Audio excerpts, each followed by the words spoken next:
Welcome back to the Virtual CISO, the podcast where we break down cybersecurity leadership into practical and real-world insights. I am your host, Olivia, and this is Securely Speaking, Season 1. Today we are diving into incident management. When things hit the fan, what happens next? Let's be honest, it's not if a security incident will happen, it's when. And when it does, your response is what defines success. Let's dive into it. What is incident management? Incident management is the structured approach to detecting, responding to, and recovering from security events. Think of it like this. Detection is when something abnormal happens. Response is when you act quickly and decisively. Recovery is when you get back to business safely. Incidents can be malware infections, data breaches, denial of service attacks, or even insider threats. The key is not to panic, but prepare. So, why does incident management matter? Because a slow, chaotic response can be more damaging than the incident itself.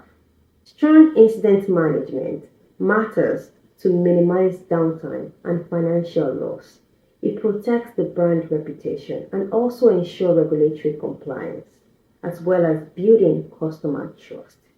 A well-executed response shows leadership, control, and competence. It's the difference between recovery and disaster.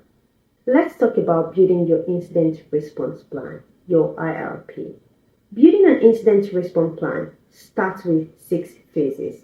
You have preparation, which defines the role and responsibilities.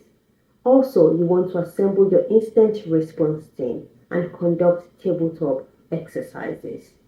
Next, you have identification. This is where you detect the incident, as well as assess the severity and impact of that incident. Moving on, you have containment. Containment is when you stop the spread and isolate the affected system in short term. In the long term, you patch the vulnerabilities. Also, you have eradication. This is where you remove the threat and verify that the systems are clean. Then we have recovery. This is where you restore the systems and monitor for reinfection or anomalies. Last but not the least, you have lesson learned. This is when you conduct your post-incident review. You evaluate what worked, what didn't, and you update your incident response plan accordingly. Let's talk about the critical aspect of incident management, which is tools and teamwork. Incident management isn't just about a plan. It's about people, tools, and communications. You want to be familiar with some tools that are useful for incident management. You have the same, which is the security information and event management that can be leveraged for detection. Also, you have EDR, which is endpoint detection and response for threat visibility. Then you have the ticketing system for tracking response. Teamwork matters. You want to include representatives from IT, legal, HR, and even execs. Then you want to communicate clearly and consistently.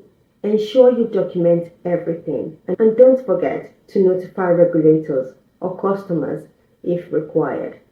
Transparency can build trust.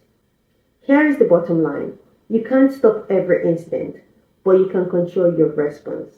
With preparation, clear processes, and teamwork, you can navigate even the worst case scenario with confidence. On that note, thank you for tuning in into the Virtual CISO. If this episode sparked ideas, consider reviewing your incident response plan today. As the saying goes, all good things must come to an end. This wraps up Season 1, Securely Speaking. But stay tuned for bonus episodes and more content coming your way. Also, if you have any suggestions, please leave it in the comments below and I'll take a look at them. Until next time and next season, it has been a pleasure. Stay secure, stay vigilant. I am your host, Olivia.